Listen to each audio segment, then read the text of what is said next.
Selam aleykum, hayırlı akşamlar. Sayıgıla телеканалының телесерджілері Prime программасына seyretесіңіз. Студияда sizler үшін мен Гүлсім Халилова çalışmaға devam etем ve bu saat devamında biz Kırım Tatar tilinde Rusya Ukrayna cenkinin geçişatını ve hususan işgal etilgen Yarımada'da yüz bergen sonki aktual hadiselerini ve haberlerini laf edecekmiz ve sizlerle paylaşmağa tırışacakmiz. Aynı zamanda keleyatkan bazı hadiselerinin analizleri de olacak bu yayın çerçevesinde ve elimizden kelgence demek bunun ile alakalı fikirler, gayeler ve demek bazı yerlerde de sualler ve o suallerden cevapları seslendirilecek. Sizler de bizim yayınımızga hoş olabilirsiniz. YouTube sayfamızga abone olarak ve kenarda özlerinizin suallerinizni yazarak bizim yayınımızga dahil olma imkanınız var. Bizler ise elimizden kelgence alıp kelgen bu suallerini cevaplamağa ve ya musafirlerimizge seslendirip onların cevaplamasına demek yardımcı olabiliriz. Demek sonki alıngan haberlerge Kore, hususan Kırım Birdemligi Teşkilatı'nın kaydetkenine Kore, Rus işgalcileri kene Kırım Tatarlarını işte farklı sizolarga geçirmege devam ettiler ve onların demek bulunup hapishanelerinin yerlerini değiştirmege devam ettiler.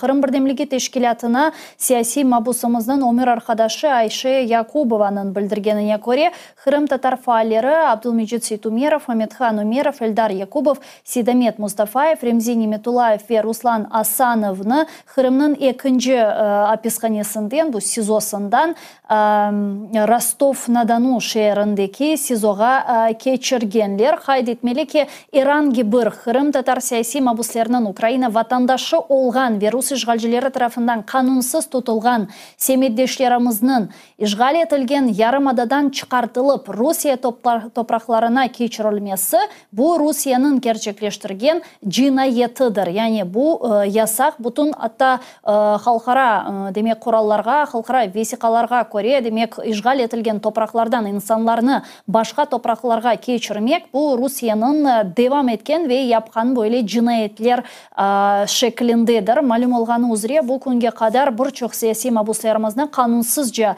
bizim vatandaşlarımızın kanunsuzca tutup siyasi mabus yapkan Rusya'nın aklında işte teröristle ve ilahli kabahatlagan vatandaşlarımızı Rus işgalcileri başta Kırım hapishanelerinde tutup sonra Rusya'ya geçirirler ve Rusya'nın artık mahkemelerinde onlarını mahkeme etip sonra farklı uzak bölgelerge, uzak Rusya'nın vilayetlerine Kırım'dan 1000 kilometre, 2 kilometre, 2,5 kilometre demek uzaklığa geçirip anda hapishanede bulunup müddetlerini geçirmeye mecbur etti Rus işgalcileri ve böylece bizim semiddeşlerimizni ana vatanından, ana yurtundan, ana topraklarından daha da uzaklaştıra. Bunun başka böyle bir yaman taraflarından biri ise bu siyasi mabuslarımızın korantalarının onların bulunganı yerlerge böyle erişmesi vaziyetini daha da zorlaştıra. Çünkü herhalde işte Ahmetjitke yol bilmeyeyim işte Rostov-na-Donu'ga olgan yoldan kıyaslanğanı vakit çok da yakın. Ama şimdi işte siyasi mabuslarımızına destek bergen olsun sade vatandaşlarımız işte akrabaları olsun, dostları olsun, ömür arkadaşı artık. Onlar işte o kadar 100 kilometre, binlerce kilometre geçmek mecburiyetinde bırakalar. Advokatların da bu yolunu geçmek mecburiyetinde bırakalar ve hakikaten de Rus işgalcilerinin bu gibi zulümleri bitmeyi bizim semiddeşlerimizge karşı ve birçok siyasi mabuslarımızga binaen bu gibi işte faaliyetlerini işgalciler kullana ve kaydetmeli ki işte siyasi mabuslardan hem bir Kırım Tatarı hem de işte Ukrayna siyasi mabusları uzak bulungan bu hapishanelerde hatta işgalciler tarafından öldürüldü desek de yalan olmaz. Çünkü andaki bulungan şartlar hakikaten de birçok siyasi mabuslarını hapishanede öldürüyor ve bu hafta geçenleri hapishanelerden demek azat olgan Kırım Tatar Milli Meclis Reisimizin birinci muavini Nariman Ağa Celal da aytıp geçti degenine göre hakikaten de işte Ruslar hapishanede insanlarını andaki bu hücur şartlar çerçevesinde hakikaten de öldürüyorlar, yardım vermeyler, tıbbi yardım vermeyler ve bu vaziyet çok ağır ama Kırım Tatar Milli Meclis Sımız ve Kırım Tatar Milli Meclis Reisi de daima kaydetkenine göre her bir siyasi mabuslarımızdan azat edilmesi yönelişinde faaliyetler nasıl bir şekilde yapılsa yapılmağa devam ete ve faal bir şekilde bu meseleler seviyelerde, koşullarda, yerlerde ko'tariladi. Umut etemiz ki Nariman Beycilalov'un nasıl azat etilgeni gibi diğer siyasi mahbuslarımız de azat etilir. Ama mında saygılı arkadaşlar anlamamız gerek ki bu problemin temel çözülüvü, bu Kırım'ın işgalden kurtarılıvı. Çünkü bugün Nariman Beycilal hapishaneden çıksa yarın umut etem ki Siran Saliyev, Emir Hüseyin Kuku, işte Server Mustafaev ve birçok diğerleri, ama onların yerine ne yazık ki Rus işgalcileri başkalarını alabilirler. Hatta artık kızlarımızı bile almaya başladılar. Leniye Umirova bunun en böyle parlak göstergeçlerinden biridir. O sebepten mında temel problem bu işgalinin bitmesi ve umut etemiz ki bu cenkinin neticesinde Ukrayna kendi 1991 sınırlarına kaytar ve bütün topraklarını işgalden kurtarır. Ama bunun için şimdi nasıl faaliyetler alıp barıla, ne yapıla, yeterlice alıp barıla mı? Bu gibi sualler elbette ki daha açık ve onlarını biz yayınlarımız çerçevesinde laf edemiz. Milli Meclis Reisimiz Rifat Ağa Çubarov adet üzere bugün Cuma bizle canlı yayında ve bizden bu suallerini müzakere etmeye hazır. Kelini sonu selamlayık. Rifat Ağa, selamu aleyküm, hayırlı akşamlar. Aleyküm selam, hepinize hayırlı akşamlar. Demek birçok sualler var bugün laf etmeye istegenimiz, ama aman şimdi 25 dakika evvelsi siz o'zingizning Facebook sayfasınızda bir haber yayınladınız. Men onu seyircilerimizge açıklamaga ister edim. Çünkü hakikaten çok mühim. Dediniz ki işgal etilgen Kırım'da halk yaşayan yerler çerçevesinde harbiy bu vertolyotlar yerleştirildi. Böylece Kereç Yarımadası'nın birkaç köylerinde mesken binalar yanında boş yerlerde demek harbiy vertolyotlar için böyle meydanlar donatıla eken işgalciler tarafından ve hatta Cankoy rayonunun köylerinde ve kasabalarının etrafında da çeşit zenit raketler yerleştirilgen. Yani bu yerli sakinler tarafından algan bir bilgi mi? Elbette Kırım'daki arkadaşlarımız böyle işgal edilgen vatanımızda İşte böyle çeşit türlü insanların hayatına zarar getirecek böyle olaylar oldukları vakit bizge haber ederler. Ve işte bu sonki bu haber bizi biraz rahatsızladı. Çünkü biz evvelden de bu sizin yardımınızla ATR televizyon kanalında soydaşlarımızga, Kırım'daki yaşayan soydaşlarımızga bu Rus askerliklerin askerlikler olan yerlerinden biraz uzaklaşmaya gerek, bu askeri bazalarga yakın yaşasanız böyle ama vakitlecek başka yerler bulunuz diye böyle ricalarda bulunmuştuk. İşte bu daha biraz kaplı bir şey. Anladığımıza göre şimdi Kırım'ın bu Kezlev Akşehir taraflarından bazı Rusların ordularını o Keriç Köprü'ne yakınlaştırırlar, o yerlerge yerleştirirler ve oradan işte bu alıp varılgan yerlerini değiştirgen bu askeri vertolyotların böyle ayrı yerleri olmadığı sebebinden ya da belki de mahsus insanlar olan yerlerde yerleştirmek için 2-3 köyde arkadaşlarımız orada işte böyle boş yerler tezden hazırlanmış da ve oralarda askeri vertolyotları kullanırlar diye böyle bir haber aldık. Ve gerçekten de bu bizi rahatsız etti ve o sebepten biz bu haberini şimdi paylaştık. Kırım'daki arkadaşlar çok dikkat olsunlar da ve böyle insanlar yaşayan yerlerde ya da köylerin içinde, sokakların ortalarında orada Rus askerleri yeniden yerleşken gibi olsalar mutlaka bizlerge haber etsinler de biz de onları o bilgileri öyle kullanayık da insanlarımızga zarar olmasın. Yani deysiniz ki bu Ruslarının hususan Keriç civarlarında bu harbiy vertolyotlarının yerleştirilmesinin maksadı aynı zamanda Ukrayna Silahlı Kuvvetleri'nin yapacak hücumlarından mı korkarlar acaba? Evet, bu Kezlev, Akşehir, bu Perikop tarafları endi Ruslar Ukrayna'nın silahlarına orada Ukrayna silah kuvvetlerindeki olgan bütün bu fırsatlar hem de oradaki Rusların bazalarına vurmasına çareleri var ve o sebepten Ruslar e, işte Kırım'ın bu tarafındaki olan askerliklerini biraz başka yerlere dönüştürürler ve aynı zamanda Ruslar yaxşı anlarlar ki Ukrayna'nın böyle daha çok attikliği Kırım'la bağlı attikliği böyle olganında birinci vuruşlar Keriş Boğazı'nın üstünde kurulgan köprü olacak da ve köprünü saklamak için biraz bana göre orada askerliğini Rusya çoklaştıra ve bu Rusya askeri vertolyotlar da işte bu vazife için orada yerleştirirler gibi biz öyle düşünüyoruz. Köprü kurçalamak için. Yani nasıl düşünüyorsunuz? Demek bu Kerç Köprünün artık akıbeti belli. Herkes bu haqda ayta. Sizler de aytasınız daima bu Kerç Köprü yok etilmeli ve büyük ihtimal yok etilecek. Ama sizin fikrinizce bu şimdi mi yapılması gerek olgan veya yapılmağa planlaştırılgan ya da artık Kırım'ın işgalden kurtarıldığı yakınlaşkanı vakit olmalı. Fikriniz neden ibaret? Çünkü herhalde şimdi yok etilse bu Ukrayna'ya yardımcı olacak. Ama diğer taraftan onda kirgen bu kolonizatorlar yaldayıp gidecekler mi?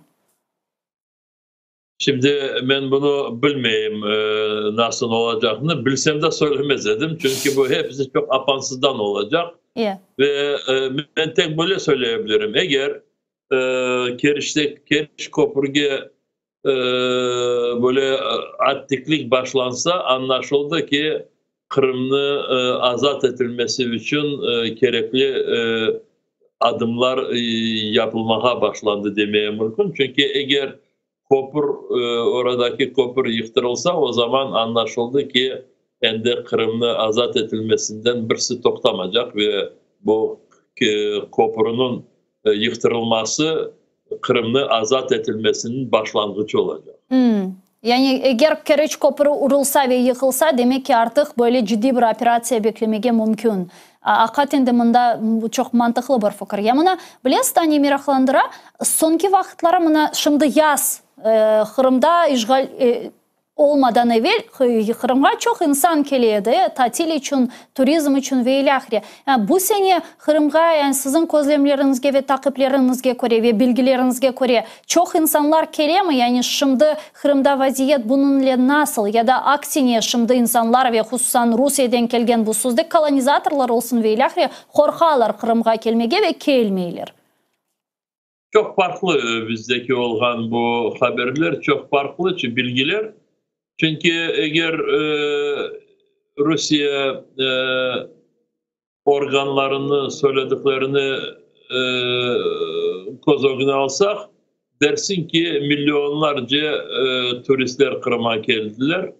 Varlar. Hem az da değiller ama sayısını biz söylemeye olmak diğer haberlerine göre işte böyle büyük şehirlerde ya da Kefe, Kezlev, Yalta, Aluş'ta, Sudak taraflarda varlar ama biraz büyük şehirlerden Yalı boyundan biraz uzaklaşsan orada rahatlananlar azca diğer senelere baktığımız vakit. Misal için Koktebel'de biraz orada turistle uğraşan Ruslar şikayet yaparlar bana az insan geldi değiller. Çünkü biz onlar kendi aralarında bütün yazdıklarını da okuyup da diskusyaları var da bilmeyen birbirlerine konuşalar. Onlarını da analiz yapıp kendimize haber alıyoruz.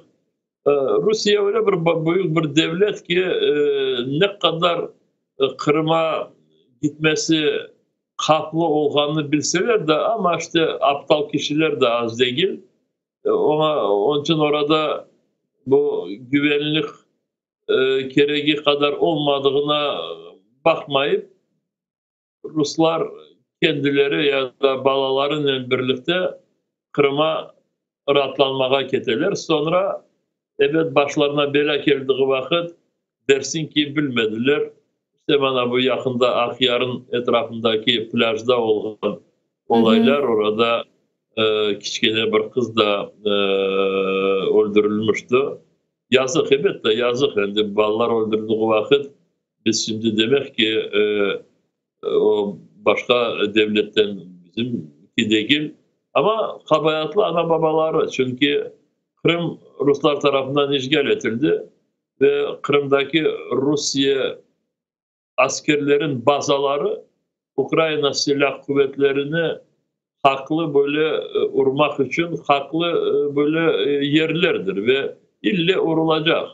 Misal için bu şimdi o kişileri görmeyeyim ama bir iki sene evvelsi bazı kendilerine Kırım Tatar diyenleri de ekranlardan bana neçin Refat Çubarov ya da diğerleri bu Keriç Kopuru ne vurulmasına çağırı ya o eğer onun balası ya da bilmeyeyim onun yakınları bu köprüden gittiği vakit eğer o köprü vurulsa işte o vakit peşman etmez mi öyle kişi deyip beni böyle kabayatlamaya tırışırdılar. Benim böyle kişilere bir cevabım var. Orada hepsi haksızlık. Köprü da haksızlıkla kuruldu. O sebepten o köprüden birisi yürümesin. Evet, ben anlayayım. İnsanların çeşit türlü ihtiyaçları da var. Kırım Tatarların da var. Krasnodar'a varalar. Çünkü orada en azı oradaki türmelerdeki olan yakınlarına varalar. Ya nasıl geçecekler? Köprüden geçecekler. İşte o sebepten biz değil ki çok dikkat olmuş, çok mukayyet olmuş. Ama biz hiçbir vakit yani arkadaşlar dikkat olmuş da ya da toktanız da 2 saatten son Keriç Köprü'ne uğrayacaklar da ve o sebepten biraz toktanız, yürümeyiniz öyle demeye çaremiz yoktur bizim. Bilmeyecek, biz de onu bilmeyecek. İşte o sebepten arkadaşlarımıza diyor ki çok dikkat olmuş. Kırım'ın etrafında biraz böyle bir hareketler olabilir yakın zamanlarda. Ben olur demem ama olabilir. Çünkü şimdi bu Rusya-Ukrayna savaş etrafında çeşit türlü varyantlar bakıla. O sebepten attiklik de peyda olabilir. Mına hakikaten Kırım etrafında şimdi ve umum Rusya çerçevesinde çok meraklı hadiseler ola. Hususan bu izolasiya çerçevesine onlar daha çok özlerini yitiriyorlar. Bugün misal olarak Rusya'dan alıngan ve hususan Kırım'dan alıngan bilgilerine göre artık YouTube Kırım'da ve Rusya'da böyle engellendi, yani blokirovka edildi ve sadece şimdi YouTube'nu misal olarak Kırım'da insanlar telefonla sadece açabilirler ama kompüterde olsun, laptopta olsun ve ilahire ve umum Rus topraklarında şimdi bu artık yasaklandı. Biz biliyoruz ki birçok medya kaynakları, hususan bu Rusya'nın sözde liberal kaynakları da YouTube üzerinden çalışıyorlar ve şimdi artık Rusya'da bu bile yasak ve bu bizim için de bir zarar çünkü biz de YouTube hem uyduda varımız çok şükür ama YouTube vasıtasıyla da aynı zamanda insanlara haber yayın veremiz. Yani bu meseleye nasıl bakarsınız, nasıl tehlikeler fikrinizce taşımakta? Rusya böyle bir diktatura rejimine daha çok devam etti. Rusya'nın hareketi ve böyle diktatura rejimlerinde işte birinciden insanları dünyadan çeşit türlü böyle serbest, rahat bilgi almasının yollarını, kanallarını kapatması ve bu tek Rusya yapmıyor bunu. Başka böyle diktatör rejimleri de bunu yaparlar. Çin bunu yapar. Bu Kore'nin işte ikinci parçası onlar da bunu yaparlar. Elde işte Moskova'nın zamanı geldi. Gerçekten de oradaki Rusya'da yaşayan ya da Rusya tarafından işgal edilen Kırım'daki yaşayan çok kişiler birinciden böyle sağlam, gerçek bilgileri YouTube'dan alırdılar. Bundan önce Facebook var idi. Facebook biraz farklı ama Facebook'tan çok böyle bilen kişilerle paylaşmaya mümkün idi, akıl tanışmaya. Facebook'u evvel seneleri böyle blok yapmışlar. Şimdi bana Facebook'unu, YouTube'unu böyle hareketini çok azlaştıralar. İşte insanlar kıynansınlar değiller. Ben Tünev'in gecesi Kırım'la laf ettiğim vakit arkadaşlar dediler ki kendi kompüterde YouTube çok zayıf çalışır ama gerçekten de siz söylediğiniz gibi telefonlarını daha rahat kullanırlar. Çünkü telefonlarda başka programalar, o programalara şimdi bu Rus işgalcileri gerekli anahtarlarını da bulunmadılar ama yakın günlerde onu da yapacaklar. Ve o sebepten yazıklar olsun bizge de buradan Kiev'den soydaşlarımızla bağlanmaya böyle çareler azlaşacak. Ve birinciden ATR televizyon kanalı işte orada bakılgan forması YouTube'di. Şimdi siz de başka bir şeyler düşüneceksiniz. Ben misal için kendime kaldığı vakit arkadaşlara diyeyim ki Telegram kanalı kullanınız ama Telegram kanalı biraz dikkat olunuz. Orada kendiniz yazmanız. Ben Kırım'daki yaşayanlara diyeyim. Hı hı. Ama Kırım'ın dışarındaki yazan kişiler Kırım'ın dışarındaki yaşayan kişilerinin Telegram kanallarına rahat rahat girebilirsiniz. Ondan korkmayınız, sakınmayınız. Çünkü Telegram kanala girmesi hiçbir türlü haklı değil. Taptım orada Refat Çubarov'un kanalını, ya bilmeyeyim başka arkadaşların kanallarını baktınız, çıktınız, öğrendiniz. Ama orada yazışmak gerekmiyor. Ben birisinden bana onu yazınız, bunu mu yazınız, Telegram'ını kullanınız, hiçbirisinden demedim ve demeyeceğim. Ama Telegram kanalları böyle bir gazet şeklinde. İşte girdim, baktım, okudum, çıktım. O kadarlık mümkün. Hı hı. Ya biz Allah'a şükürler olsun şimdi uydudamız. Yani bizim seyircilerimiz uyduda da bizni seyretebilir. Umut etemiz ki bunu da artık yasaklamazlar ama herhalde sizin işte aytıp geçkeniz bu içtimai ağlarının kullanılığı da hakikaten çok mühim ve biz de buna bütün seyircilerimizni çağıramız. Aynı anda bunu müzakere etmege ve laf etmege ayrıca böyle teferruatlıca, tafsiyatlıca laf etmege istegenim bir meseleler sırasında bu şimdi işgal etilgen Yarımada'da ve umum Rusya topraklarında planlaştırılgan, geçirilmesi planlaştırılgan bu sözde seçimler tabii ki de Kırım'da kanunsuzca ötkerilecek. Bu yukarı şuraga ve yerli belediyelerge ötkerilecek Rusya'nın seçimleri. Benim anlaganyma göre şimdi anda böyle teşvikatçı faaliyetler devam ete bununla alakalı, doğru mu? Şimdi 8. sentyabr günü Kırım'da bu Ruslar tarafından tiklenilgen Gossovjet'e saylavlar ve şehir şuralarına saylavlar ötkerilecek. Elbet Ukrayna kanunlarına göre bu hepsi haksızlık ve aynı zamanda dünyanın da böyle bakışı ve oradaki olgan saylavları hiçbirisi tanımayacak. Ama Ruslar işte Kırım'ın işgalliğini daha çok kuvvetleştirmek için, Kırım'ı kendilerinin kontrolünde tutmak için işte böyle adımlar yaparlar. Biz şimdi burada registrasyadan geçken bütün cedvelleri öğrenmek şeklinde aslında arkadaşlar bakıp çıktılar da ama şimdi biraz böyle bir analizlerini hazırlayıp bir iki günden sonra biz bunları bütün kanallarımızda sosyal bağlarda paylaşırız. Siz de onlarına bakarsınız. Yazıklar olsun. Şimdi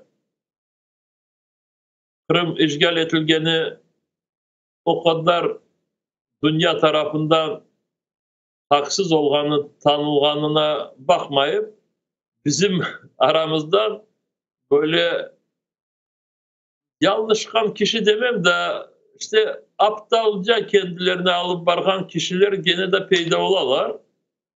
Şimdi misal için Kırım'daki bu Ruslar tarafından tiklengen Gossovjet'inin deputatların sayısını alsak 75 kişi saylanacak. Onlardan 50 tanesi cedvellerden, partiyaların cedvelinden ve 25 tanesi bölgelerden. Diyeceğim böyle bir karışık sistema.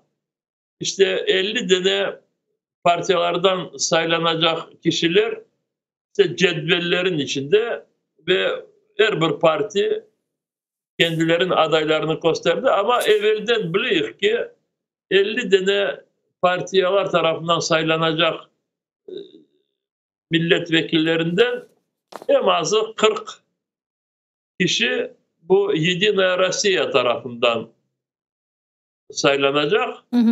Bundan söylemeyi istediğim ki 40 kişi en azı, belki de 45 de olabilir ama en azı 40 kişi Yedinaya Rossiya'dan deputat olarak bu Gossovjet'e gidirilecek. Elbette orada Kırım Tatarlar da var. Ama biz şimdi hepsini açıklamayayım da ama o kadar bu Ruslar Kırım Tatarlara geldiği vakit böyle hem aynecilikle hem sevmediklerini ya da istemediklerini, bize onların sevgisi, desteği gerek yok.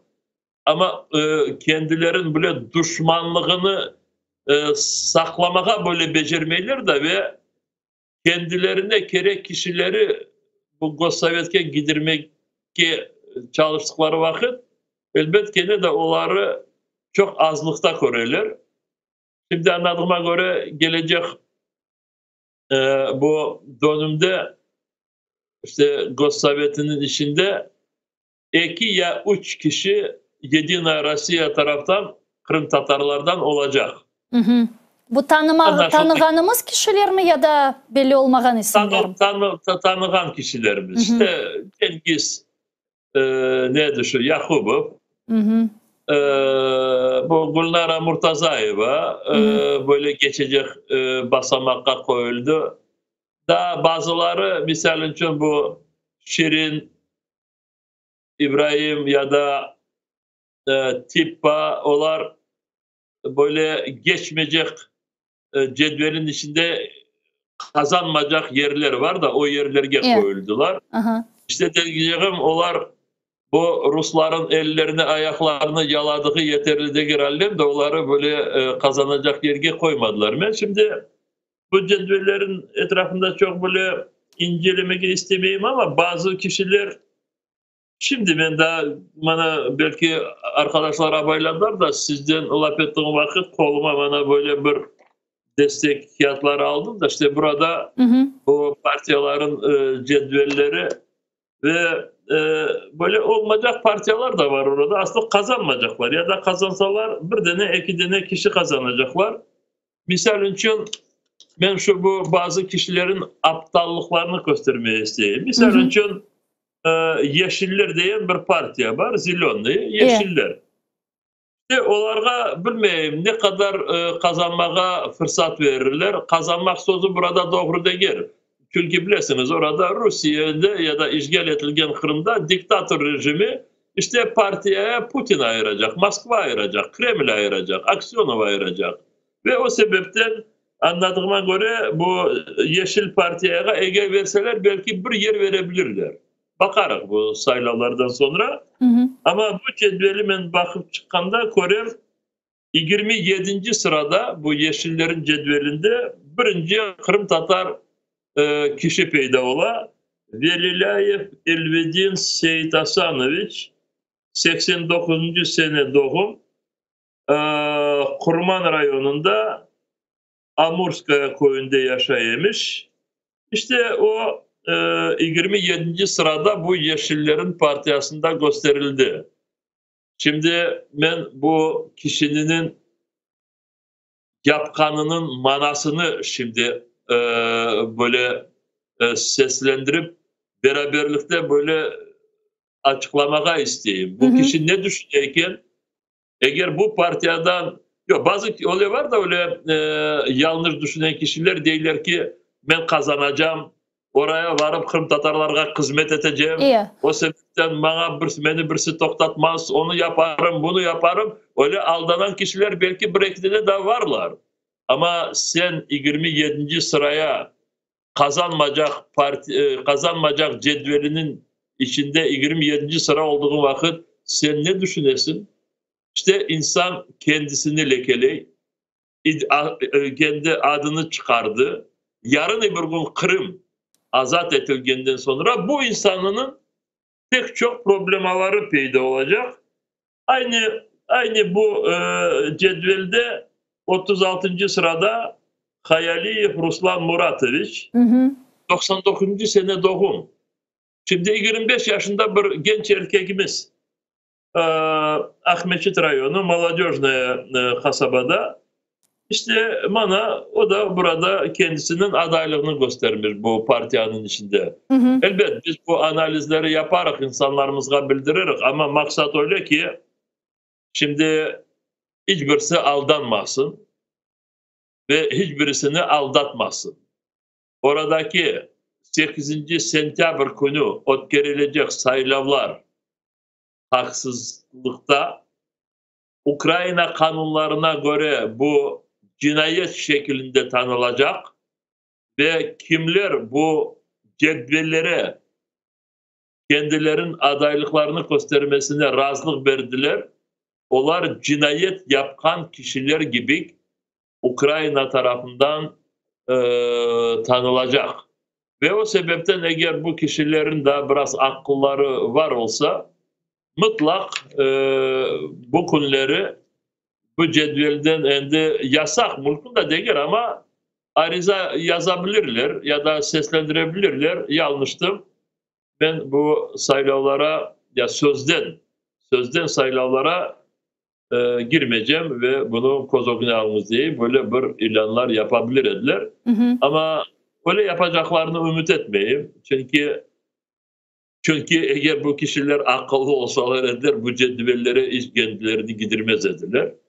Ve o sebepten benim birinci ricam cemaatimize sayılavlara varmasınlar, katılmasınlar, koşulmasınlar, bültenleri almasınlar, hiçbir türlü şekilde bu sayılavlara girmesinler. Ve bu çok önemli. Ve korkmasınlar. Burada onlar bir şey buna yapmayacaklar. Varmadım da sayılavlara şimdi başımı kesecekler öyle şey yok. Ama varsanız, cedvellere girseniz o vakit sorum olacak. Yazıklar. Ya böyle evvelsi olğanı gibi barmasan korkutup bilmem ya da zornen alıp barma bu mektep hocalarını bilmem üniversitet talebelerini veylahli böyle hadiseler şimdi azlaştı mı? Şimdi azlaştı demek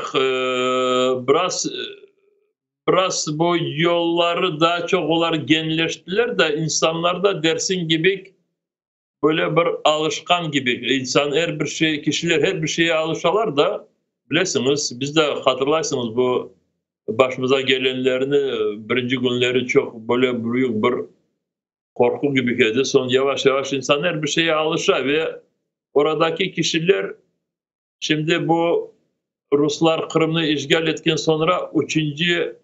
saylavlar ötkeriler. Ve birinci saylavlara çok sakınır edi milletimiz. 2. saylavlara da böyle biraz maskara gibi tanır ediler. Şimdi 3. saylavlara biraz alışkan kişiler de az değil. O sebepten biz hatırlattık işte. Bir şey değişmedi arkadaşlar. Bir şey değişmedi. Bu saylavlar haksız da ve o sebepten cinayet şeklinde tanılacak ve neticede öyle de bakılacak. Şimdi burada başka sebepler de var. Neden sayılavlarda iştirak edilmesi gereği yok? Biz bunlarını evvelden de az konuşmamıştık. Ya da oradaki Ruslar milletimizge yapkan karşılığını kozoguna almaya gerek. Ve o sebepten bizim milletimizi yok etmeye gelgen Rusya'nı sayılavlara varıp destek edilmemesi gerek. Onu arkadaşlarımız bana göre yaxşı anlayırlar ama bazıları ya da korkudan ya da başka bir sebepten kendilerine işte böyle karar almaylar varmamak için. Mına böyle ne yazık ki bir fikir var. İşte insanlar sizin de başta aytkanınız gibi işte men işgalcilerge destek vermeyeyim ama bunu aile horanta akraba arasında veyle hilaf ediyorlar ama deyler ki işte bilmeyeyim bu seçimlerge koşulsam oz malemin yolunu yaptırırım. Ya da işte anda bala bahçesi kurdururum. Mında şu yetişmeyi onu yaptırırım. Bu sebepten men ketem ama pek de destek vermeyeyim işgalcilerge, halka hizmet etmek isteyim dey. Sizin fikrinizce böyle mantıkla hareket etkenlerge ne aytmalı ve Ukrayna kene de bu insanlarını ihanetçi olarak mı tanımlayacak, adlandıracak Husan Kırım işgalden kurtarılgan sonra? Şimdi eğer bir demokrasi bir ülke olsaydı, demokratiya olgan bir devlet olsaydı, ama demokratiya yolundan ketken devlet olsaydı, o gelip başkasının toprağını ya da bizim halkımızın vatanını işgal etmez idi. Rusya Kırım'ı gelip zapt etken işte demokratiya dışarından hareketlengen bir devlettir. Ama eğer bazıları ben okuyayım da bazı şeyleri deyirler ki bana 2014 seneden önce Kırım Tatar Milli Meclisi insanları saylavlara çağırır idi ve bu saylavlara çağırdığı vakit işte anlattığı vakit insanlara bunu da bildirir idi. Saylavcılar ne kadar atik olsalar o kadar saylanan kişiler çok olacak ve o saylanan kişiler insanlara, milletke yardım etmeye fırsatlarını bulunacaklar. O vakit gerçekten de öyleydi. Çok deputatlar ya da saylanan kişiler bunu becermez ediler. Ama ne kadar o vakit böyle zor olsaydı ama gene de Ukrayna'da demokratiya mekanizmleri çalışır idi. Ve Ukrayna parlamentosunda olsun o vakit misal için ben kaç dönüm milletvekili olmuştu, Mustafa Ağa olmuştu.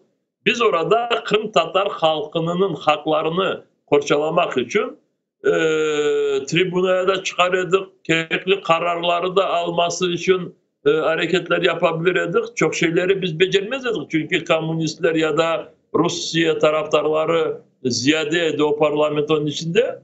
Ama çok şeyleri becermiştik. Rusya'ya geldiğimiz vakit, bu diktatör rejimine geldiğimiz vakit, şimdi Rusya aslında bütün davrandığı kanunsuz. İç işlerinde de öyle, dış işlerinde de öyle. Bana misal için TÜNEV'in şimdi hapiste olan kişileri değiştirdiler. Rusya'nın türmelerinde olan bir grup kişi, işte Rus vatandaşları bu Rusya devleti tarafından kabayatlanıp da türmelerge bırakılmıştı. Bu kişileri Rusya diğer devletlerin türmelerinde olan kendi vatandaşlarına dönüştürdü. Ama o diğer devletlerdeki olan Rus vatandaşları onlar cinayetçiler ediler. Çünkü birisi bu Kirsakov nedir onun soyadı? Berlin'de türmede olanı bir korumlu bir Çeçen askerini öldürmüştü. İki kişi apay koca olarak Slovenya'da ne yerde şpiyonluk yapmışlar. İşte Rusya kendi tarafından başka devletlerge yollanılan cinayetçileri kurtarmak için türmedeki olan kişileri haksız türmeye bırakılan kişilerini azat etti. Elbet böyle denişmeler olduğu vakit biz de bizim soydaşlarımızı göz önünde tutayık ama Moskova bu bizim Kırım Tatar hapiste olan kişilerimizge yakınlaşmayı ve biz bunu onlarla hiçbir türlü bağlantı kurmağa becermeyiz. Hem de aynı zamanda Kırım dep aytamızdan da bu yerli sakinler ve ilahri şimdi seçimler hakkında aytıp geçtik. Bu seçimlerge kimin baracağı, kimin iştirak edeceği belli. Ve bu insanlar, buna geçenleri bilmeyeyim, gördünüz mü? Muhakkak görgendirsiniz. İçtimai ağlarda bir tış ekimi Kırım Tatar kızı bir demek Rus kadınının Kırım Tatarlarga akaretlerini yayınladı. Onun arabasında böyle Kırım Tatar bayrağı olganı sebebinden o sarhoş kadın işte bizim Prezident Putin sizni kene sürgün edecek ve böyle çeşit türlü yaman sözler ve akaretler seslendirdi ve bu gibi insanlar bu seçimlerge bara ve iştirak ediler. Yani bu gibi insanlarga mı hizmet edeceksiniz degen sual peyda oldu. Ama mında men bu meseleni biraz laf etmege isteyim çünkü bu kadın sonra afu tiledi. Ve bunu bu Kırım Tatarlarını çakkan Talipov yayınladı. Ve meni açıvlandırgan bir şey oldu.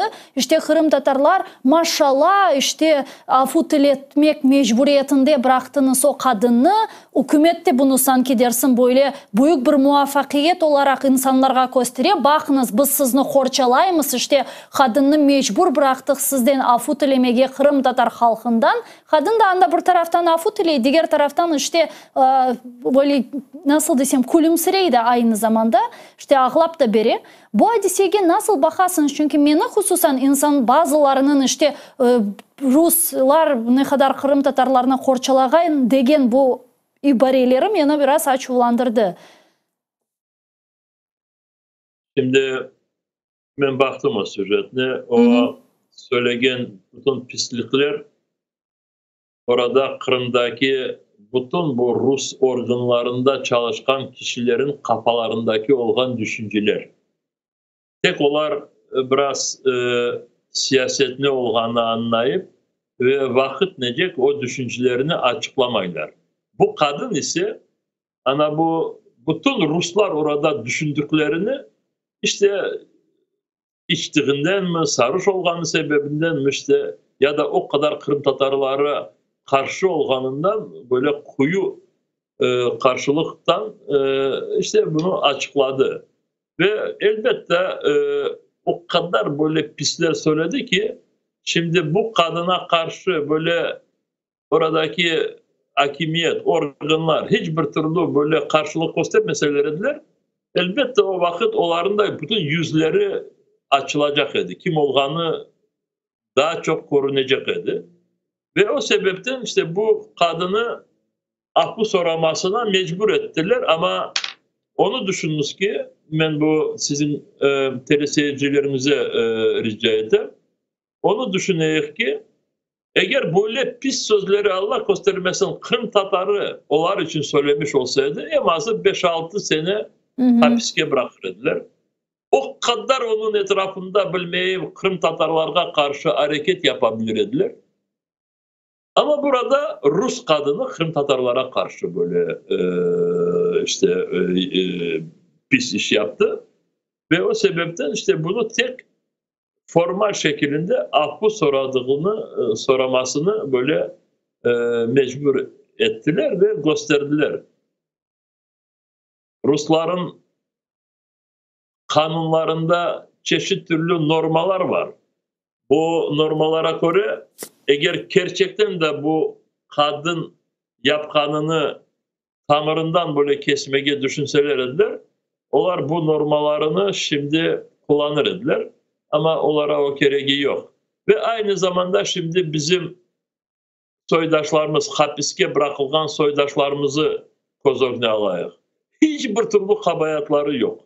Bazıların evlerine gelip uydurmalar yaptılar. Bu yasaklanan kitaplar bıraktılar ya da bilmeyeyim yapmagan. Bana misal için Irina Danilovich'in babasının cenazesi ötkerildi bu İşki rayonunda. İşki rayonunda İslam Terek rayonunda Vladislavka köyünde. Bu kız hiçbir şey böyle haksızlık ya da cinayet işini yapmadı. Neden onu suçladılar, kabayatladılar? Dersin ki bu gözlük için olan kapının içinde patlama böyle malzemeler ya da patlayacak şeylerini saklamış iken de ve o sebepten onu 6 mı 7 seneye hapiske bıraktılar. Bu söylediğimiz Rus kadını Rusların kanunlarına göre öyle bir cinayet yapıldı ki ama tek affı soramasını işte o kadar becerdiler ve başka yapacakları yok. O sebepten bizim soydaşlarımız hiç aldanmasınlar. Hı hı. Hiç aldanmasınlar. Bana bakınız, bilmeyeyim işte bana bu Rus bize karşı çıktı da devlet onu yerine koydu. Devlet onu bir kişini böyle yerine koyganınız böyle uydurgan gibi uydurdu da o zaman binlerden diğer kişilerimizi öldüre, hapislerge bıraka ve bizim toprağımızı zapt ete ve böyle pis ana bu apaylar ve erkekler yarın bir gün bütün Kırım Tatarlar yerde yaşayanlar yerde yaşayacaklar. Bana bunu yapar Moskova. Ve bir kişini böyle vakit necek biraz toktatkan gibi kendisine alıp vardı da aldanmaya hiçbir şey yok. Eğer Rusya orada bu olmayacak bir şey şimdi söyleyeceğim ama Rusya orada Kırım Tatarlarına bir güzellik, yaxşılık yapacak olsaydı gene de kaytıp söyleyeyim. Silahla bizim evimize gelmez idi ve duvarlarımızı yıktırmaz idi. Hı hı. Ve bizim evimize binlerden milyonlarla kendilerinin pis kişilerini yerleştirmez idi. O kadar Rusya orada yapkanını korup da bir tane kadını toktatmış deyip de Rusların ellerini öpmesi bundan büyük aptallık, cahillik yok. Şüphesiz bu hiçbir şekilde muvaffakiyet veya bir korçalav gibi kabul edilmemeli. Bu tamamen teşvikat, yani tamamen Rusların propagandası ve aynen bu şekilde bu mesele de kabul edilmeli. Aynı zamanda demek bu hafta meraklı böyle haberler sırasında Rus medyası özünün teşvikatında, yani propagandasında bu haberlerini her daim böyle muvaffakiyet olarak göstere yaymağa devam ete. Senegal'dan böyle bir heyet gelgen Kırım'a. Anda mühendislik sahasında, işte ekologiya sahasında, bilmem energetika sahasında ve ilahri Kırım Cumhuriyeti'nin böyle anlaşmalar imzalaganlar ve ilahri ve demek böylece işgalciler Kırım işgalini nasıl desem böyle kanunlaştırmağa tırışalar. Bu haberlerge ciddi şekilde bakmağa gerek mi fikrinizce ya da dikkatke almamalı? Şimdi bu 2014. seneden bugünlerecek Kırım işgal edildiği sebebinden elbette bütün dünyaya böyle kapalı bir şekilde gibi. Ve o sebepten şimdi 2022 seneden sonra Rusya'da çok böyle izolasyon oldu her bir taraftan. Ve anlaşıldı ki oradaki idare etken kişiler, Rusya'nı idare etken kişiler ya da işgal edilen Kırım'daki idareciler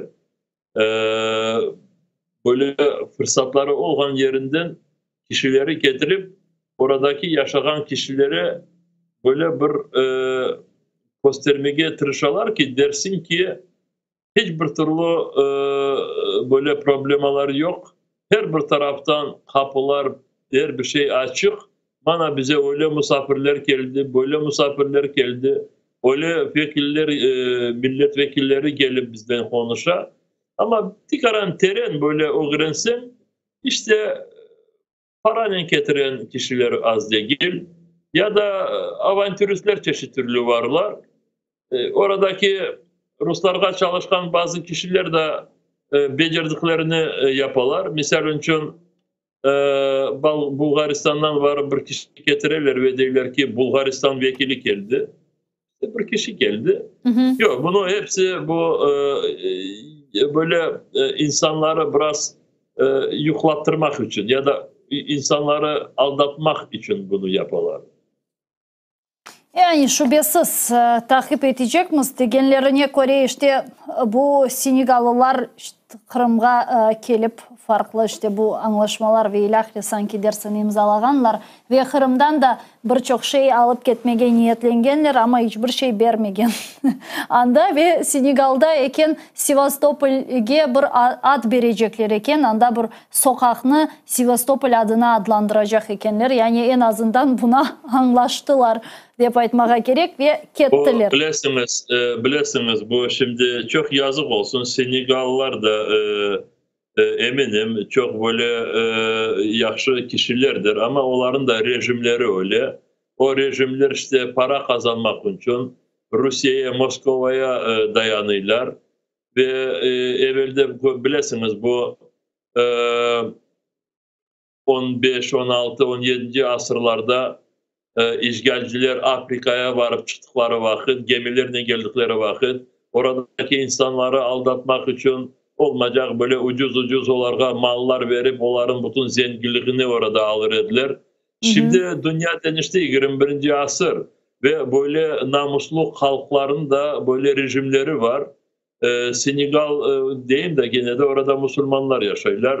İnşallah onların da geleceği hayırlı olur. Ama bugündeki onların liderleri işte kendileri menfaatlarına bakarlar ve Moskova onların ağızlarına bir iki kuruş kapattıra ve onlara hizmet ederler. İşte böyle ana bu 17. asırdaki gibi işte gelip burada böyle bir klonlar gibi böyle maymunlar gibi kendilerini alıp bararlar.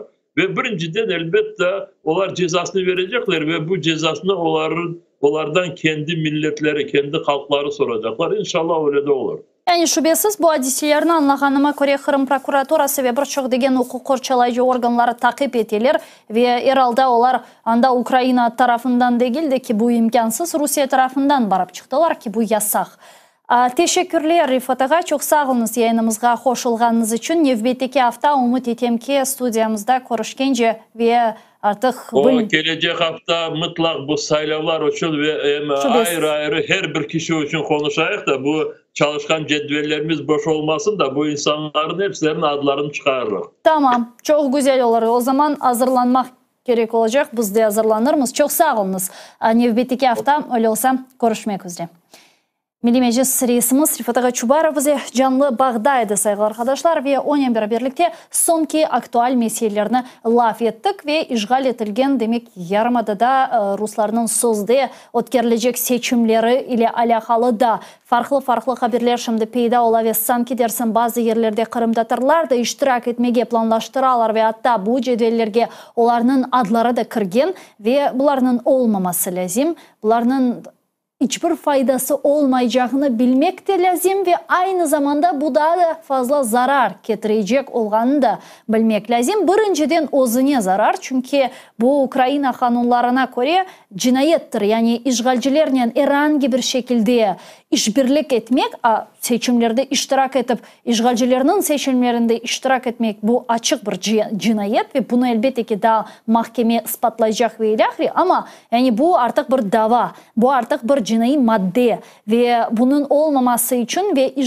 Kırım işgalden kurtarılganından sonra Ukrayna hukuk korçalayıcılara, Ukrayna devleti tarafından kişilerimizge binayen bu gibi sualler ve bu gibi cinayi maddeler kirsetilmemesi için bugün bu meselelerini düşünmek zaruriyetindemiz ve işgalcilerinin herhangi bir böyle seçimlerine koşulmak ve anda hususan iştirak edip onların adından demek Rusya'nı temsil edip işte işgalci hükümetke, işgalci hakimiyetke kirmek bu ayrı bir cinayettir, ayrı bir yanlış faaliyettir ve umut etemiz ki Kırım Tatarlarının miqdarı bu iştirak etkenler arasında çok olmaz ve hatta sıfırga iner. Hususan bu yayınlarımızdan sonra sayılı arkadaşlar.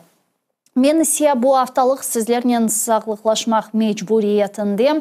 Sizlerge sakin, umut etemiz ki rahatlık günleri tileyimiz ve sizlerle artık nevbeteki hafta yayınımızda görüşeceğimiz ve umut etemiz ki nevbeteki hafta artık studiyamızga Rus işgalcilerinin esirliginden kurtarılgan Kırım Tatar Milli Meclis reisimizin birinci muavini Neriman Ağa Celal da hoşulur ve onun tavsiyatlı bir yayın alıp bararımız. 1 saat bu yayınga ayırırımız. O sebepten ATR telekanalının ekranları başından ayrılmanız lütfen.